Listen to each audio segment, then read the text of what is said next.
welcome back to Logical Magic Examining Esoterica. Hey guys, today Bethany Nicole is joining me again. She is my resident relationship expert. All different tarot readers, all different guides have a different focus. I'm a life's purpose reader and a healing reader. I do some work with relationships, but there are different points in life where people want to focus on different aspects of their journey. Bethany Nicole is an astrologist and a relationship expert. How you doing, Bethany?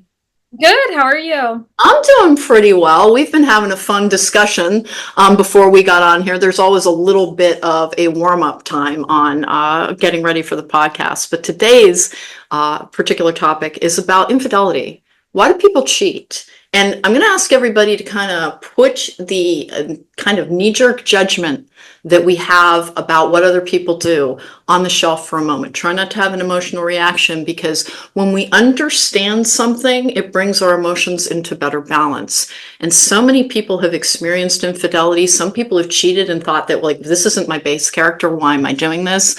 And Bethany and I are going to be going into the reasons that people cheat, some of the solutions, because not everybody is going for the same relationship style. So we're going to be talking a little bit about that as well.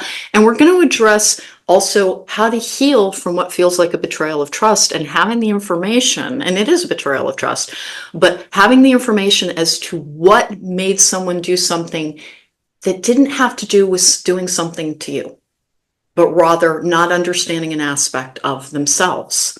And in that way, it's easier to heal when we understand that people come from their own emotional damage, their own emotional deficit, and sometimes from a very fear-based place or a place of insecurity. They are enacting things that can be destructive within their personal relationships, and even they don't know why they do it. And until such time as people understand why they're doing something, they're unlikely to overcome it.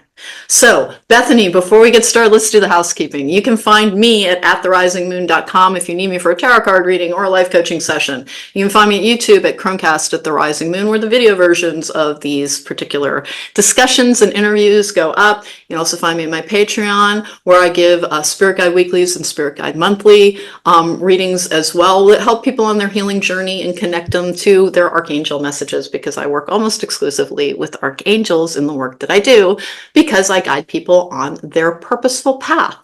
Bethany, where can people find you with what you do?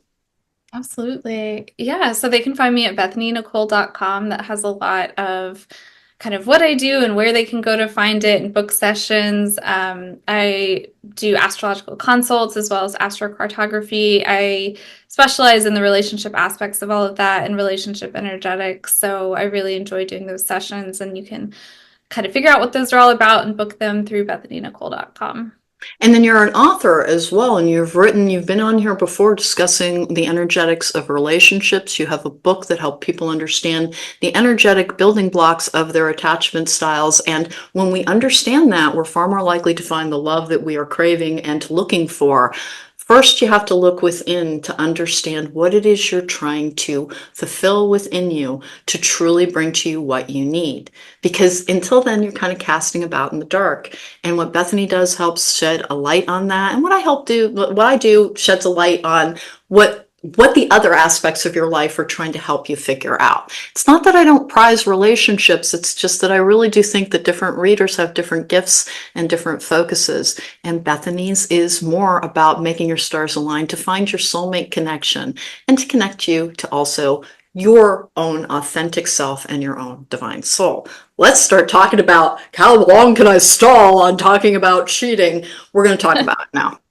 Okay, so first of all, understand that if you have been betrayed, or if you have betrayed somebody, we're going to take that word and put it on a shelf, because usually it is not trying to hurt another person, but it is about the fears that people have around relationships, people getting married sometimes, or being in committed relationships for the wrong reasons. They are also enacting something called generational trauma cycles, where abandonment issues, avoidant attachment styles, fearful, or the runner energy can take in as well. And then there is also the self-sabotaging aspect that so many people go through when they secure something. If they have a deep-seated fear that they will lose it anyway, sometimes they orchestrate a set of circumstances that will cause them to lose it. And so in order for any relationship to heal from infidelity, or any person to heal from having been on the receiving end of somebody else straying from a committed relationship, first we have to understand why people do this. And Bethany, I'm going to throw it over to you. What's your understanding of this? I'll probably have things to add because I always have things to add, but there you go. Yeah, I mean, there's so many layers to why people cheat. There's so many different reasons. I mean, the basic one I would say is some sort of need is not being met within the relationship. So that can be anything from they're not feeling a connection, they're not feeling something's just not being met, basically. And it's not the other person's fault because it's usually a wound. And when I say need, it's coming from that wound. And so when you're talking about, for example, abandonment paradigms, so the abandoned child spends their life wanting to be chosen. That's kind of the trauma, mantra around that. And so, for example, how that would play out with cheating is they might rush really quickly into a marriage because they're thinking, oh, I'm being chosen. And so they push for commitment. It can feel a bit like love bombing. So they get into the marriage, but then maybe that's not the right person for them. But they were so wanting that option of being chosen. And so then they might actually start transferring that need to other people outside of the marriage of like, I want this person to choose me. I want this person to choose me. And they're just enacting that over and over. So you can have something like an abandonment wound creating that acting out and that cheating behavior. You can have, something about the avoidant attachment style, the self-sabotage, where they're married, but that closeness, that intimacy triggers them. It scares them. Now they're tied to something. That's even more terrifying for that avoidant attachment style. And so now they're acting that out. They're self-sabotaging. They know this is the Achilles heel. If I cheat with somebody, that's going to push this person away. Or it helps even them feel one step away from their partner because they always have this other option, this backup option. So again, there's just so many layers. I think one of the really common ones we do see is kind of that wanting to have their cake and eat it too, like not knowing that they can have a relationship that is encompassing a lot of their needs. So they're kind of like, oh, I want this stable home life, but then I also want this, passion or excitement or relationship on the side. So I kind of want all of that, but I don't believe I can have that in one person. So I'm splitting that and kind of having this safe, secure home life, but then also this exciting passion side that's not asking anything of me in return. And so you can kind of have that sort of split paradigm, or you can have sort of the ease of having this external relationship where they're not asking anything of you particularly. They're kind of getting to show up, have this interaction, or be with this person whenever they feel like it, but then they get to leave. They don't have to answer for that other person's emotions or anything else. So it's also kind of having, but then their home needs are being taken care of, right? So it's kind of that paradigm can also play itself out. So there's just so many different triggers that can push people to kind of have this behavior. And expanding on that ever so slightly, when we talk about like having a home life and having security, many people, when they seek committed relationships, are doing so not from a place of ultimate compatibility. You're my best friend. I want to hang out with you. You make me laugh, and I also want to jump your bones. We don't often do that when we're seeking a relationship in a society that really tells us that we're supposed to be partnered up to be doing it right. And so people often seek relationships for a feeling of security, but security is not feeling that sexy sometimes, and people have a hard time having both the emotional intimacy with somebody that comes from the day-to-day of building a life together, and then the sexual intimacy that they associate with arousal and excitement. So you're doing something that's very mundane to structure a secure life, and that for some people is something of a passion killer. But the root of it also, when we're talking about needs not being met, Often what it is a self-esteem issue where people do not have full confidence in their ability to be lovable. And so that when an exterior person reacts to them as being attractive, it fulfills a need for a self-love deficit that they are having within themselves that really does have a basis in not having full confidence in our own ability to be lovable. And so then they begin sabotaging the relationship that they think will leave them anyway in favor of this person sees me as I want to be seen for this time period, but I am not on the hook for meeting their emotional needs because I don't even know how to meet my own yet. So usually it is a sign of having an unhealed inner world. Now, not always. Some people are not made for monogamy, and in a little bit I'm going to go into the different structures of ethical non-monogamy that can suit people who are like, I just don't get this because it doesn't matter to me. Sex is sex and love, and they are separate entities, and I can have physical connections with other people that satisfies a drive within. Some people have an overactive sacral chakra. ADHD can create hypersexuality, which means that people are meeting an emotional need through their sex drive and not realizing that they're trying to compensate for some emotional deficits within their life by doing so. I have counseled multiple people who are exactly in that. They are a form of neurodivergent, and even though they have the best intent when entering into relationships, my God, they have a hard time resisting the temptation of that being offered to them or being available to them. Because it is fulfilling an emotional deficit within, they're not really in a balanced state, and they are driven towards something in a compulsive and a hyper energy that causes them to cheat. Now, that does not get people off the hook. What it does mean is that when you understand why you are doing something, you have the logical information that can override the very confusing mishmash within that is our emotional drive. So people often are cheating not for sex reasons, but for emotional reasons that they do not understand are emotional reasons. Then there's one more I want to cover before I go back to poor Bethany over here who's like, because there's multiple things to say on this. People who get involved with people who are already committed are often acting out a generational pattern as well. And it's not always, hey, my dad left our family for the administrative assistant. They ran off with the affair partner, had an entire other family. I felt abandoned. It can be traveling salespeople often create abandonment issues within their children. When you do not have an emotionally present parent or an emotionally present caregiver on either side, sometimes it happens with both because people can be emotionally complex and unhealed, that can create an abandonment issue, which makes you feel rejected. So somebody from a commitment, they really, really, really must want you if they're willing to risk that commitment. And it fulfills that feeling of being unwanted with I am being chosen. Now, most third-party situations drag on and on, and they don't often resolve with the affair partner being the one who's chosen. But it's not, there's no firm math on that one. There is some on how many people cheat, which is about 50% of men, and it's actually a tiny bit higher, have a tendency to stray outside of committed relationships. And women are between 30 and 35%. And there is some theory that it is underreported because there is so much cultural shame around the idea that women too have a sex drive or emotional needs. And so it's likely even. It's likely men and women cheat at the same rate. And that's part of the reason that we want to release the societal judgments, because when we judge something, we're dealing with a very rigid structure, and nothing can be healed if we won't even look at it to understand it. And most people would like to solve this puzzle because it can be heartbreaking, it can damage, it can give you PTSD, it can give you an inability to trust others going forward.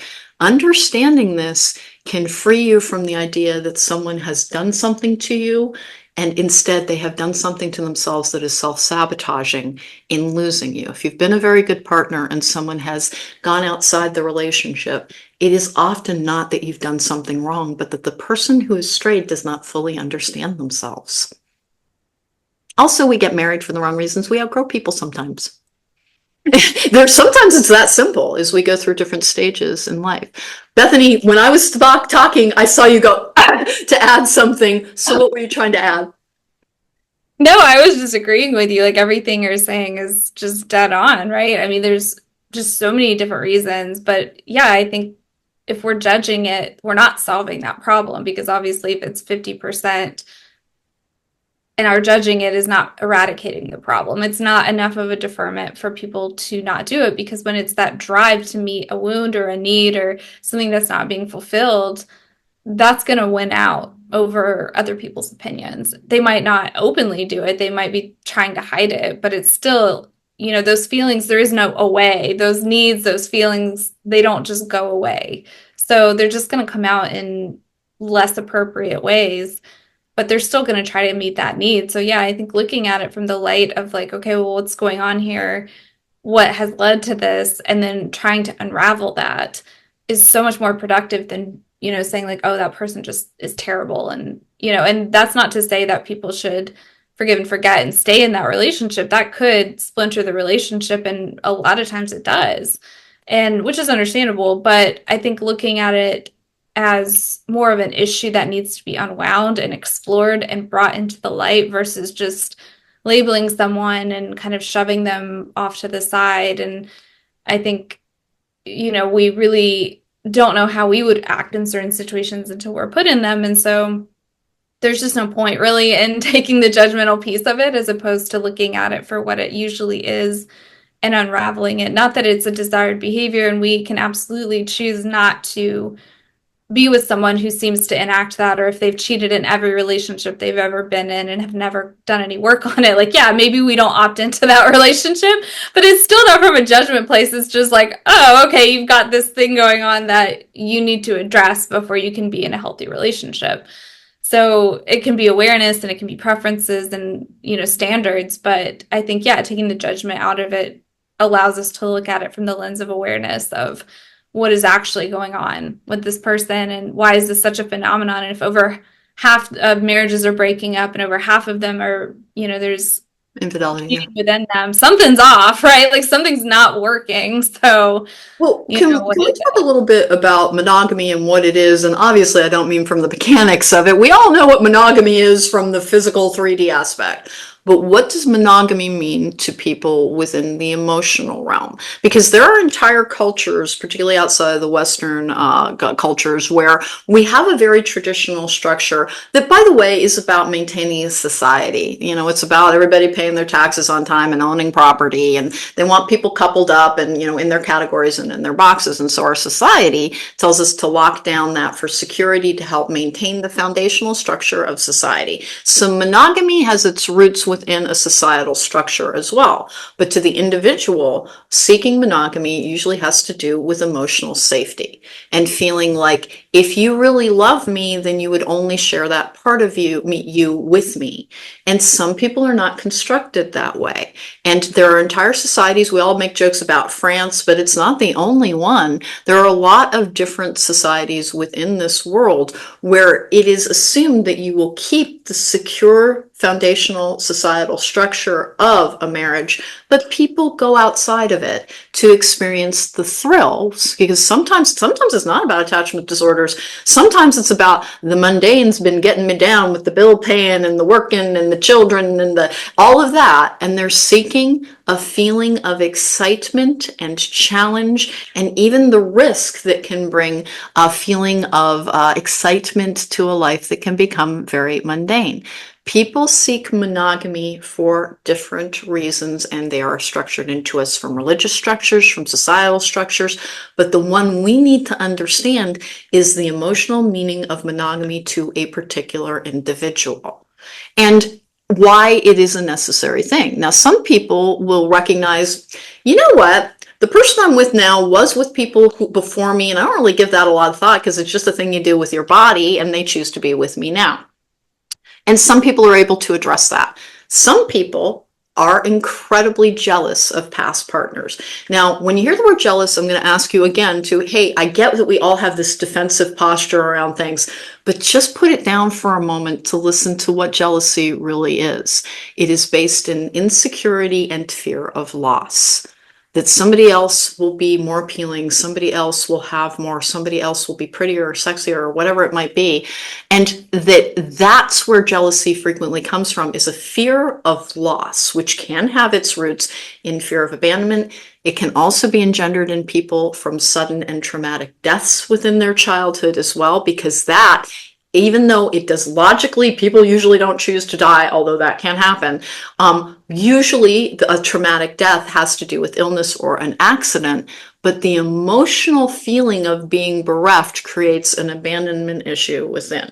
So one of the first things you want to do if you're examining your relationship styles and to be able to heal them and to have better outcomes is to examine what monogamy really means to you. And if you're just icked out by the idea of having multiple sexual partners, that's fine. But you need to hook up with somebody who also has the same mentality.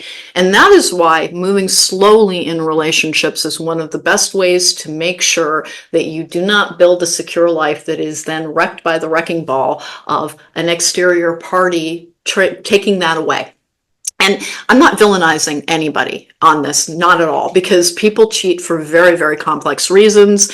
It is part of a trauma response in younger people. It can be part of an impulsivity issue before the age of 25. It can be part of something called a codependent relationship breakup cycle, where people who need that codependent relationship for a feeling of security, usually because they've had a childhood wound that is not resolved in their emotional capacity, can't be by themselves yet because they feel they need that steadying presence within their lives, because they do not know how to care for their own emotions and feel as if they are lovable and as if they are enough.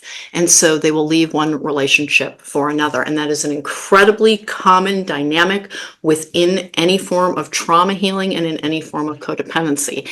If people around you have engaged in it, if you have engaged in it, the first thing you need to do is embrace the idea of self-forgiveness. Almost everything that we do not understand about ourselves has its basis in trauma. Things that we do not understand the depth of an emotional or an energetic wound. And you won't get a time machine, but you can have everything change going forward if you're willing to embrace the idea of self-understanding being the thing that will heal you most. So you can be free of old patterns if you undertake new actions in caring for yourself and understanding yourself. There is a saying that once a cheater, always a cheater. That could not be less true. Some people, yes, but not everybody. Particularly, we're talking about the ADHD people, we're talking about people who have different forms of neurodivergence or different forms of emotional trauma. When they heal their damage, they heal the thing that they're seeking, an external remedy to an internal deficit. And that's the thing that you want to start telling yourself. If someone has done something, they weren't being very sincere, they might have been treating you as a convenience in dating relationships because they do not hold the same emotional value for relationships. And that's why you always want to go slowly with making commitments to people. You want to make sure you have matching commitment styles. And half of these problems occur when people do not have matching commitment styles. Bethany, what's your feeling on this one? Yeah, absolutely. I think it really is about finding that compatibility in that partnership, because I think what you see a lot of is one partner being really interested in having kind of an open relationship, and then the other person feeling like, well, if I don't agree to this, I'm going to lose this partner. So you really want to come in on equal footing, because that's never going to play out. That's not going to be sustainable. So I think it's really important to own, no, I'm really sorry I'm into you, but that's not going to work for me, or vice versa, right? Because I think when you try to kind of fit into this box, and it can be very disappointing for people because they have a lot of other things in common, or they're very attracted to this person, they have a connection. But if one person is wanting to go outside the relationship and one person is not, that's a huge issue, right? Like, there's not a lot that can be kind of worked out in that. Like, somebody's somebody have to recognize incompatibility issues. Yeah. Yeah, that's like basic compatibility. But yeah, I think that all definitely nails it of, I think it's kind of that balance where once a cheater, always a cheater is not necessarily true. But then I think it's understanding that if they're not doing anything about it, if they're not acknowledging that it's something that's coming from them, right? Because I think what you see is sort of the serial cheaters who are like, well, it was just because I wasn't getting what I needed out of that relationship or that person, but I'm in a new one now, and or like, I wouldn't do that to you. I only did that to her because she like never had sex with me. And it's like, that's what I warn my clients about. I'm like, no, no, no, no, no, no. That's like not usually the case. Like, I'm sure there's maybe like 1 out of 10 people where that genuinely is the case. But if they're not taking any responsibility or acknowledgement of like, that wasn't appropriate behavior and I should have addressed it with her sooner, or like it should never have gotten to that point. I mean, if they're just kind of floating from relationship to relationship, I think that's where you can kind of recognize the same with any behavior. If you're not acknowledging it and working to change it, then it's probably not going to change on its own. So I think yeah, that's exactly. Please don't accept that like contrition is the only part. Feeling bad about having done something is the only thing that's needed. It's not. It's an understanding of what went wrong and what needs were not being met by that particular individual. And I talked a little bit about a codependent relationship breakup cycle, which can involve a form of emotional transference, because codependency is technically a form of compulsion or addiction. And so people will meet somebody and they become hyper focused on them because it is an attachment issue. The very first thing to understand is making sure that you have truly compatible views on fidelity and monogamy, and that takes time to really know somebody. Rushing into a relationship is one of the things that is most likely to bring about the things that you did not address in the period of getting to know each other will come to the fore, and when you're in a commitment, it does add extra pressure. And when people become deceitful about what they're doing, quite frequently it's not that they're trying to play their partner for a fool, it's that they really don't understand themselves. And so when you do things like, end up going to relationship counseling to try and heal from infidelity, that is one of the things to focus on, is without judgment of what the other person did. Because quite frequently we rationalize and first we project out. I did this because you were not having sex with me enough. It's like, well, that can be true. Some people are asexual. Some people have a very low sex drive. If you do not have compatible sex drives, you are unlikely to have a long-term compatible relationship within a monogamous structure. And this is where I'm going to start talking about non-monogamy as a viable choice for different people, because not everybody needs to want the same things, pursue the same things, or value the same things. So there are different forms of non-monogamy. Ethical non-monogamy is where absolutely everybody involved understands that this is not a monogamous relationship and it will follow along a particular structure. Swingers have a tendency to do things together. So they swing with other couples, meaning everybody is present. They take pleasure in the idea that their partner is having pleasure. It is very much a sexual thing, but it's not usually an emotional thing. And they have rules around it. In all non-monogamous structures, understanding what the rules are for your emotional safety to be maintained, even if there is physical or emotional contact with another person. So that's swinging, which is what most people think about with open relationships. Open relationships and swinging are not the same thing. Open relationships are where, and there are frequently rules around it. You can go out on one date with another person once a week, but you can't see somebody more than once a week. You can't see the same person over and over again. Having emotional connections, or like you're there for emotional support for that person. It's more like you casually date outside of your primary relationship, and everybody involved is very open about it with all participants. So like it's a Wednesday night and your husband's supposed to be going out on a date and you get to go out on a date too if you feel like it. You have rules around it. And that's an open structure where you do work to maintain the relationship. If there's an emotional connection with another person, you might close the relationship for a time where you work on, this is not working for me now. I'm feeling really threatened by that person. You've been seeing him for 6 months. That's against our rules. You close the relationship and you renegotiate the terms of that. Open relationships typically do not have long-term emotional commitment to an external. There's a primary relationship, and the external relationships do not involve emotional commitment, because they are trying to preserve the mechanics of their primary commitment, which can be about security, but can also be about compatibility, where that is just your best friend in the entire world. But over time, passion has a tendency to die over it because of the mundane things, but also it's just the nature of passion. You can't be on fire all the time for somebody and still get the floors cleaned. It can be really difficult to maintain a structure that has to do with stability and also have it be on fire with passion all the time. Some people do it and good for them. But for people who don't, an open relationship structure can meet those sexual enhancement needs where your sexual needs are not being met by one person, and there's no value judgment here from me, and I really encourage you to embrace that as a concept of different people get to be different. Meaning if that is, you're like, oh God, I could not do that. Cool, you don't need to. But if somebody Right, else you're is right. No doing one's it, recruiting you. Like you're fine to like live however you want to do it. exactly. If it works for you, if it works for those people, yay. They have figured out how to have functional lives that benefit their emotional structure. And that's what we're looking for in relationships, is to find the beneficial structure that preserves the relationships that have emotional importance to you without sustaining constant emotional wounding. And then there's another one called polyamory, where you can have and it's not the same as polygamy. Polygamy is marrying multiple people. Usually it's one man marrying a bunch of women, although, there can be, I guess, structures where it's a polyandry, where one woman marries a bunch of men. I'm not actually familiar with any societies that practice that, but if it works for them, bully for them. But it's not the same thing as polyamory. Polyamory is allowing for the idea that you can have romantic feelings for more than one person without it eradicating your romantic feelings for your initial partnership. And everybody involved is allowed to do that. And sometimes it will lead to things like thruples or quads, where people interact with only each other, and that's called polyfidelity. And there in all of these structures, one of the things that makes it work are they have rules.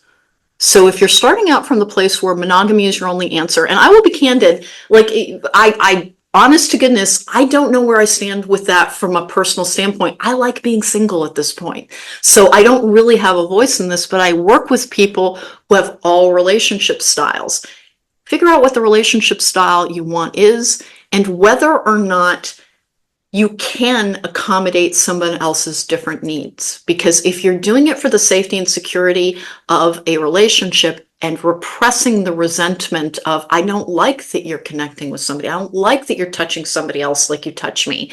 If that is not something that you're emotionally compatible with, don't judge yourself, just don't do it.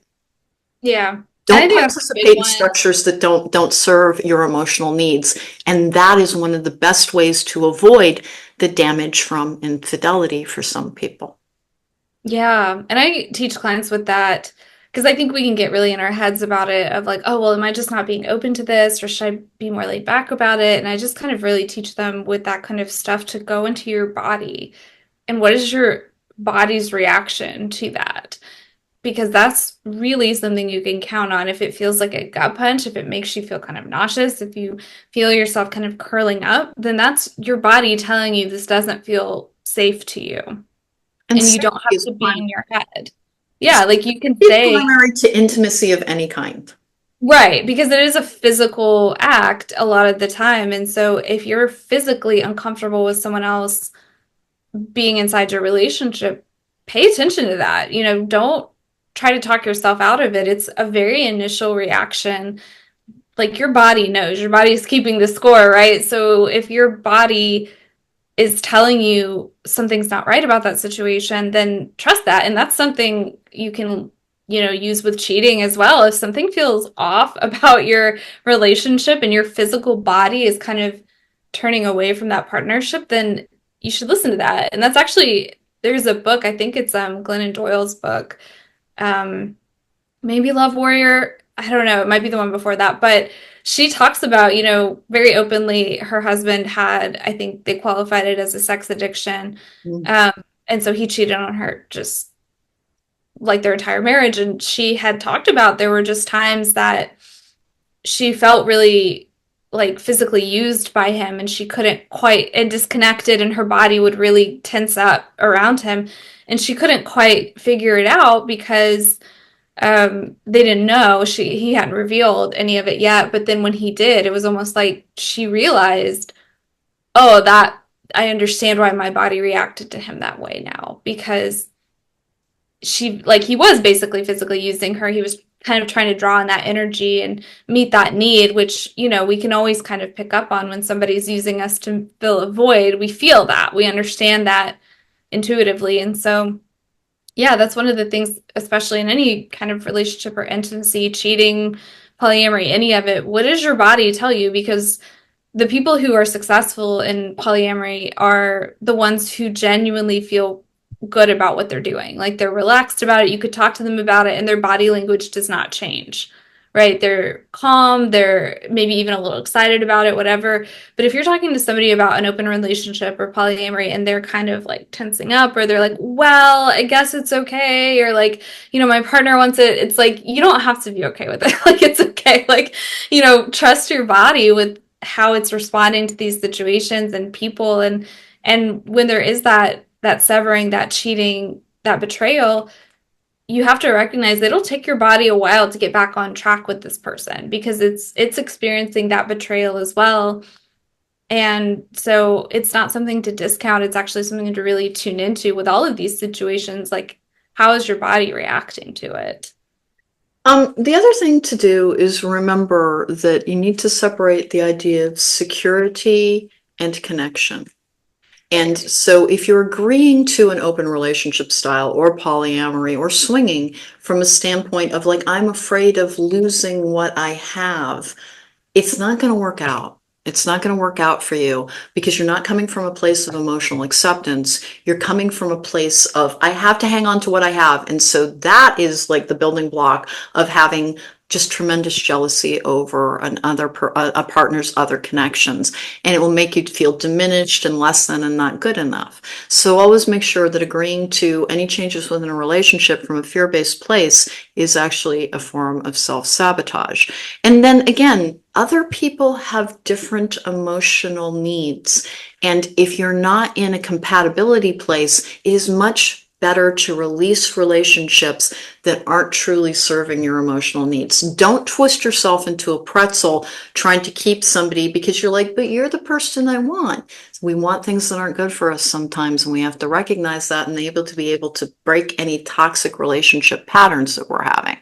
But not being suited to monogamy has absolutely nothing to do with toxicity, and rather to how other people approach their connections with other people and their interior world. Because we've talked a lot about trauma and attachment styles and abandonment issues, but there are people who truly just don't resonate with the concept of be with one person my whole life, or even just exclusively. Well, that sounds so dull and not what bodies are for. And there are people who really deeply, deeply feel that. Now, I'm clearly stating that in an exterior capacity. That is not my own emotional internal structure, but that's what you need to understand what relationship style is correct for you, is what is your own internal emotional structure. And it is, by the way, could you open up a relationship in order to be like, we have been married for 22 years and we just kind of don't feel the heat any longer, but we don't want to lose the house, we don't want to wreck our family, like hell, we've got dogs, like whatever it might be, that you're like, it's worth it to me because it would be kind of nice to not be taking full responsibility for disparate connection sexual styles. Because sometimes, particularly women, have a difficult time with needing to emotionally connect during a physical connection. Men, because there are biological imperatives behind this, may have a higher level of testosterone that leads them to, on that kind of primitive brain thing, be like more. And they are more likely to be able to have connections that are merely physical. And when I say merely physical, that is not being reductive towards the idea sex is fun, who doesn't like it? I mean, I guess there's a whole of asexual people. I answered that one myself. Yeah. Asexual people. And asexuality exists as well. And particularly trauma survivors can become asexual through trauma or demisexual, but not all asexual people are coming from a place of trauma. Different people come with different appetites and needs. Now, when we talk about biological imperatives, which, kind of remember, we are always overcoming our primitive side in order to have society. And why did I just crack up? Because I just envisioned my own Scottish ancestors being like, I have a problem, I need to solve a problem. Kill that guy. Oh, the problem is solved. So that's part of a primitive thing that people can lean into.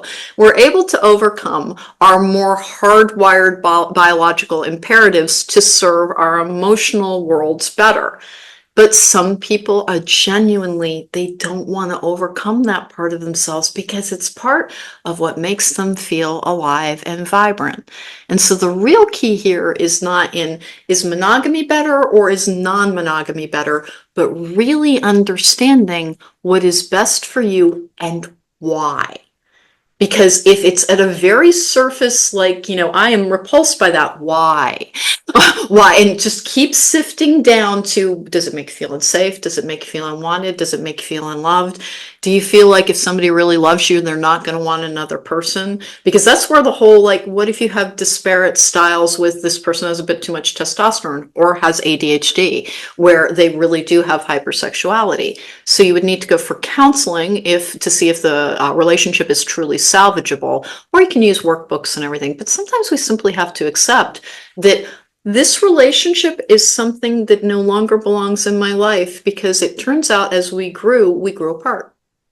Yeah. And if we didn't put so much emphasis on only permanent relationships are worthwhile, it would lessen a lot of the devastation. But the reason to understand this is that, and to be more open about it, and to be less judgmental and shaming. Nobody learns when people are being shamed. Nobody learns when people are being shamed. Shame is the least effective educational tool there is. Guilt and shame do not work for any forms of expansion.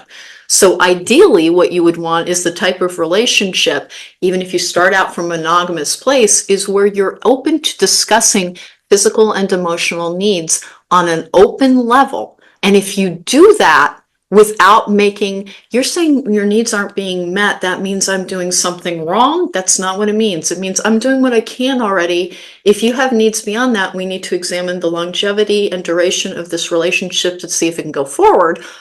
Or I don't feel the need for that, but I recognize the need in you, so I'm willing to entertain ethical non-monogamy. And the word is the emphasis on ethical.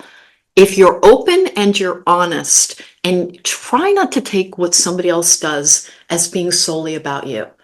The very first thing is, because when we're hurt, almost nothing will bring out our own, like when we're badly, badly hurt, we all come from a place of, ow, me, normal. Completely normal. Don't judge it in yourself. What I'm always trying to get clients to understand is the words narcissist and gaslighting have become part of the cultural conversation, but literally everybody possesses the traits within these personality disorders at a lesser degree. So we can have moments of narcissism or extreme self-involvement, and nothing engenders that more. And it's not shaming, it's just understanding. When you're in that much pain, it's hard to see beyond your own point of view. Mm-hmm. And that the best key to healing from an injury, or from understanding perhaps a relationship structure that needs to be readdressed, is to wait until you talk through with your feelings, understand them, understand that mostly what somebody else does is about their own confusion and not trying to injure another person. There are some people who are psychopathic or sociopathic who really delight in hurting a partner. It's relatively rare. I know, relatively. There's a higher level of sociopathy or antisocial personality disorder in this world than we have a tendency to think, because most sociopaths and most people with antisocial personality disorder don't actually run around killing people or harming animals. They just have a different moral structure within. It usually is a trauma wound. The saying is psychopaths are born and sociopaths are made. So that's the other thing to kind of remember, is that empathy, and having the same levels of empathy, is one of the best building blocks for a long-term relationship. But the problems occur when people try to make somebody else alter their internal world to fit their needs. And that's where a lot of the conflict can come in, around the need for emotional safety and monogamy. And again, do I favor monogamy? I actually do. But that's me. And I co-host a lot of the times with Jacob, who is polyamorous. I have multiple clients who are in swinging and open relationships, and I counsel them through their own relationship choices and understanding themselves and the needs that they're trying to meet as well. But it's never about shutting down the idea of polyamory or open relationships. In order to achieve a better understanding, we have to have an open mind. And that's why I'm talking about not being judgmental, because it is a very rigid structure. When we're judgmental, we don't want to hear anything more. And that will not actually achieve any growth because we're literally trapped in a particular mindset. So that's why when I talk about just try to be like, I'm not going to judge, I'm just going to listen. Now, there's a trend on TikTok, which I frankly kind of hate, where people are like, we don't judge, we just listen. Stop shaming yourself out of your natural human reactions. If you find yourself judging, ask why. And then take the conscious steps to be like, I'm going to put that aside for a moment to really consider it. Because most of the judgments that we undertake are based in fear. And we can't grow from a fearful place. And it's not about growing to encompass a different relationship style than you have right now, but in understanding what your true emotional needs are. And that's the thing that leads to the best relationships with self and others, outside of romantic relationships as well. Better friendships, better career moves.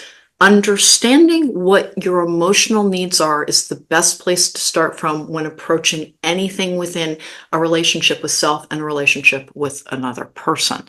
So again, try to set aside societal labeling and societal shaming. And why do we shame so much in the society? It has to do with religious structures. We're descended from the Puritans in the United States.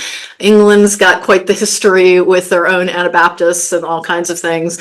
More patriarchal societies have a tendency to shame women around sexuality. There's a reason that these things have been hidden and not addressed, and addressed with shame to try and shut it down. Because that shame is one of the controlling structures of most societies. And shame and judgment are roommates. So one of the things that you want to do is to actively engage with the idea of, I have held this viewpoint, but I'm not going to judge it in myself or another, because from understanding comes freedom, and from freedom comes growth, and from growth comes abundance. So any closing thoughts on this one, Bethany? Yeah, I mean, I think even looking at the astrology of individuals, you can see that we're set up for different emotional needs, different physical needs. And so that's one of the things I love about astrology, is it really points to your inherent energetics. And so even with something like that, there are certain zodiac signs that would be more conducive to polyamory, that would actually maybe enjoy it, and it would fit with their inherent energetics. And I did not know what are the signs that are more likely to be interested in polyamory? Gemini would be a big one. Gemini would be one that would, Jacob's a Gemini. yeah, there you go. And that could be for your moon sign or your Venus as well, because those affect a lot of your needs and relationships, and styles. And yeah, and Gemini can also indicate kind of an expansive view of, like, maybe you would be fine dating male and female equally. You would have that ability to kind of do that. Gemini's really big on that. Aquarius is another one that the air signs. the air signs, like their emotion. Libra is the exception, because Libra is the sign of relationships, and it is the balance of the scale. So Libra would be much more likely to have a monogamous relationship, but the other two air signs would definitely, because Aquarius generally has a bit less of an emotional kind of need, than they're a little bit more intellectual. So they can maybe intellectualize a little bit better, as far as, like, oh no, I would like to be with multiple people, and that makes sense for me. Like, they would be able to do that a little bit better. Some of the other signs, Aries could do it pretty well. Aries kind of jumps around. They're not, they're very loyal though. So you would have to kind of it would depend on kind of how you worked it. But as far as, like, they're very independent. So they're very, in relationship style, they can really have people kind of come and go.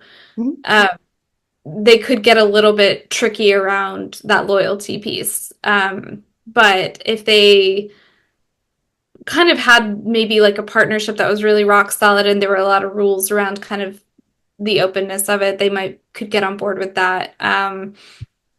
Some of the ones that would have a little bit harder time, the water signs would probably have a little bit of a harder time, because they're so loyal, and they would really look at it as, that ultimate betrayal. Scorpio really is not good with betrayal. Yeah, no, we'll change your address. But they are very sexually active if you cheat on a Scorpio. Yeah, Scorpio's got very high sex drive, generally speaking, though. So they actually might be more of a swinger situation, where they would want to have their partner included in that kind of, and they also have that dark kind of twisty, like, sort of thing. So they would actually maybe be a little bit into the swinger thing. It would depend on where their loyalty betrayal line lay, right? If they felt it was loyal because they were doing it together, then that might It's alleviate that jealousy reaction. Yeah, so but yeah, definitely Gemini would be very conducive to that kind of thing. But again, it's like these are very inherent energetics that it's like some people are just going to naturally be more okay with certain situations. It's the same with anything, right? Like exercise routines, anything. Like people are going to be more naturally like fitting to these things. And so even if you're looking at, for a Gemini, polyamory might feel extremely natural to them. Mhm. So judging them for doing something that feels very natural to them is just not going to get you where you want to go. So tying them into a monogamous relationship, you might not get the experience that you want. Now, that's not every Gemini, obviously, but um, and the same with like a Scorpio. If you're trying to put a Scorpio into a polyamorous relationship, you might have some trouble with that. Like they might have some trouble with that also. And if the Scorpio is having trouble with something, then everyone around Scorpio is going to have trouble with it too. So, yeah, so that's like something to think about too is, and just the way different charts are set up there, I can just see when people are more set up to work through the portal of relationships for their evolution or for their, transformations versus somebody like a lot of Aries are doing it more independently. And so they might be more open to having kind of relationships that sort of come and go. And you do see that a lot with Aries, that they'll have kind of short, passionate, Very intense ones, yeah. yeah, and then they're on to something else. Sagittarius can be another, that fire sign is another one that really actually might be kind of conducive to polyamory or something along those lines because their interest kind of wanes and flows. And that's Gemini too, right? Gemini is very fast moving and they can flip. They're in or out really fast. The Gemini flip is like, I'm really into you. Oh, I don't like you anymore. And there's no thing that they can point to. So for them, that's actually a really natural movement.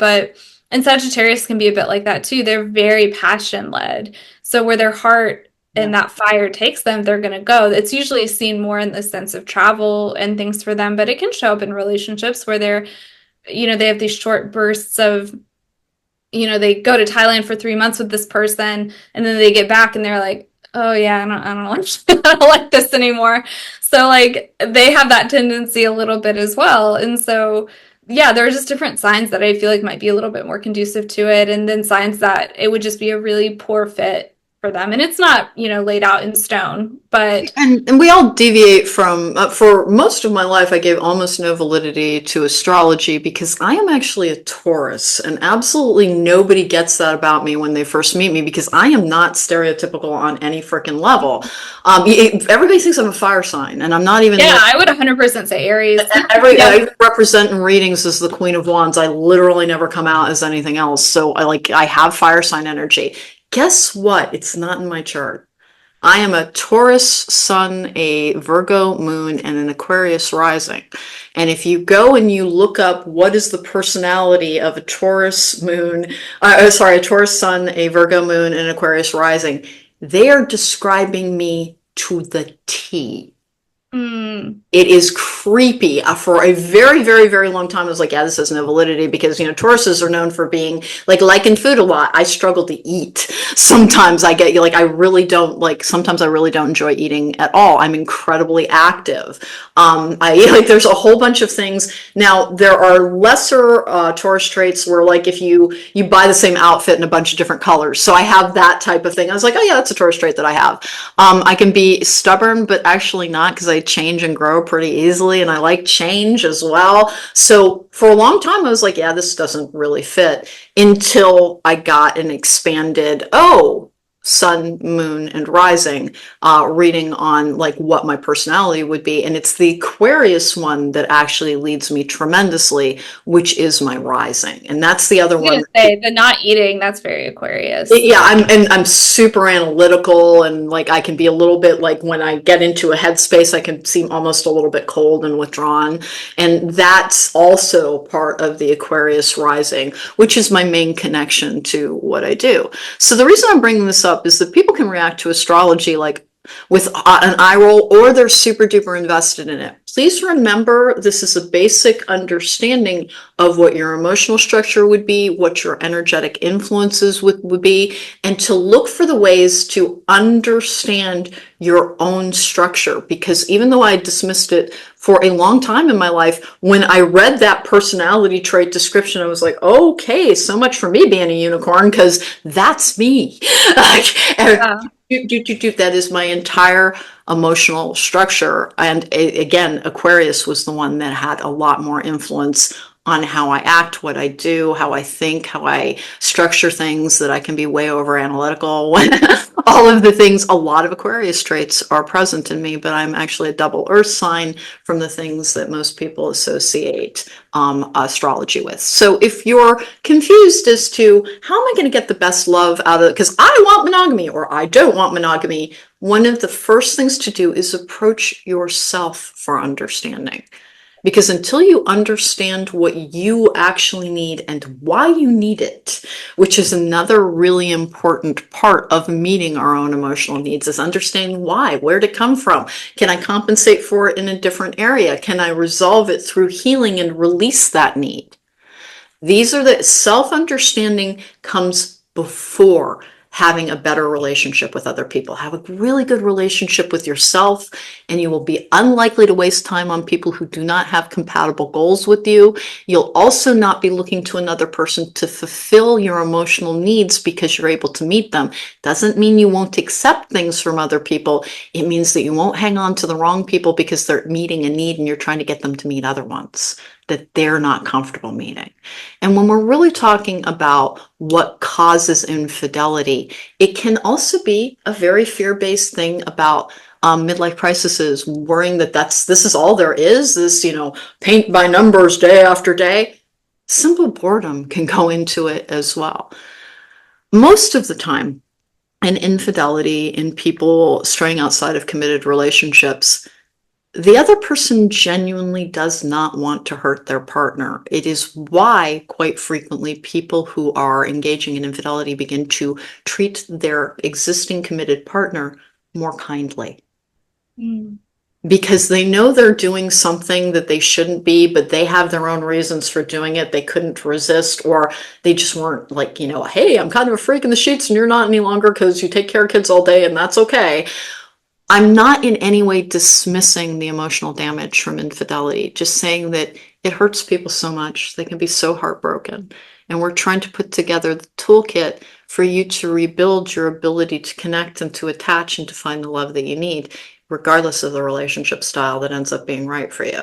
But the very first thing to understand is that everything that you believe about being the right relationship has a societal structure and a religious structure behind it. And if it's not right for you, you will make yourself unhappy trying to inhabit a shape that is not right for you. Conformity leads to all forms of emotional repression. And that is not to say caste is anarchy. That's not what I mean. It's just that if you understand yourself, you are more likely to be able to meet the needs that you want. And I'll use a really common example. Say you have a partner who's like, I do need excitement and I'm not finding it in, I've been folding laundry and mopping floors and cooking and coming home from work. And I just want something exciting and romantic and to feel like somebody's really focused on me. It's like, okay, well, that's curiosity. You have curiosity. You're looking for passion in your life. If you don't want to jeopardize your primary relationship, find something you're passionate about and interested in. Compensate in another way, because most of us don't want to blow up our lives just when we're looking for more fun. So you either have to find a more compatible relationship style or find an alternative way to meet the unmet needs within. Work with who you really are, not who you're being told to be, and you'll have more successful outcomes. Okay, so that was our big talk on infidelity and the relationship struggles, what's behind it, different styles. I have no idea what I'm going to entitle this. It'll come to me when I need to. But I'm really grateful to Bethany for being able to, because she's always wanted to show up and do the deep dives on stuff that people have an emotional reaction because it's such a sensitive topic. Yeah. And you're not being threatened when somebody else makes a different choice from you. And that's the first thing to remember, is even if a bulk of people begin to be like, you know what happened overnight, there was a tremendous shift and everybody was more like, oh, open relationships. That doesn't mean that you would not find a traditional monogamous relationship structure if you make sure that you're only being engaging long-term with people who have similar compatible relationship styles. And don't try not to judge other people's relationship styles. If it's working for them and they're doing what's right for them, good. Find what works for you and what will bring you the love, commitment, safety, security, and sex that you are hoping to have in your own life. Okay? I'm Alane. You can find me at therisingmoon.com to book me for a tarot card reading or a life coaching session. This is the only way to book me. I'm going to say this for Bethany too. Neither of us are ever going to approach you in comment sections or DMs. All tarot card readers have somebody who wants to impersonate them. Usually they contact you through WhatsApp. We do not cold call you. We do not show up trying to sell you something. You have to come to us. That's the general rule to follow with anybody. Sometimes you're going to be in a newsletter and, they're offering 20% off. That is a different thing. That people having sales is a different thing. If you're an existing client and you receive a coupon, that's a different thing. Bethany, where can people find you? Yeah, BethanyNicole.com is usually the best place to find me, and that has all the ways to book a session. It has the blog, it has the newsletter, it has everything. I also have a Substack that's for Apologies I Never Got, which is the relationship advice column. So that's also available. Awesome. Thank you so much for joining us both. This has been Logical Magic, examining esoterica. Heal and find the love that is right for you in the style that is right for you.